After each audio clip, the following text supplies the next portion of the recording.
السلام علیکم نوال امید لرم چې تاسو به ټول روغ جوړ به وئ. عزتمنو په دیر کې عزتمنو ډېره افسوسناکه واقعه مخې ته راغلې وه چې کوم یو خلک چې خپل مور او پلار وژلي وو.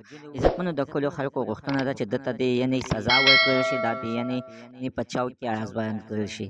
راځئ مینهوالو نور څه ویل دي ټول معلومات زه تاسو سره نن په دې ویډیو کې شریکوم. ما سره د ویډیو تر اخره پورې وګورئ چې تاسو ته پوره معلومات در ورسي. دې معلومات ته مخکې اول زه تاسو ته دا یادګي وکړم، تاسو کو چینل زموږ په دې سوپر کلیک چینل کې نوي وئ، چینل هم نوي سبسکرایب کړئ. مهرباني وکړئ تاسو زموږ د سوپر کلیک چینل د سره سبسکرایب کړئ، خوا کې ورسره ګټلی نشه د هر یوه نوي معلوماتي ویډیو تاسو ته په اسانۍ باندې در ورسیږي.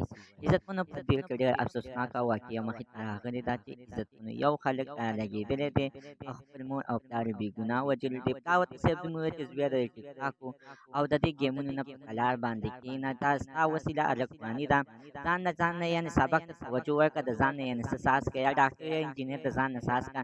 په ټیک ټاک کې د چا نه اسم نشي سازېدی. خو مینهوالو په دغه خلک باندې دا خبره ډېره زیاته سخته بده لګېدلې ده.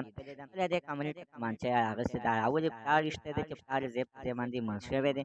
هغې نه بعد یې بیا عزتمنو چې مور یې څنګه چغې شروع کړي دي، نو دا ظالم لګېدلی دی. په مور باندې خو سره نه ده کړې، خپله مور خو یعنې ایښتې ده، وژلې ده.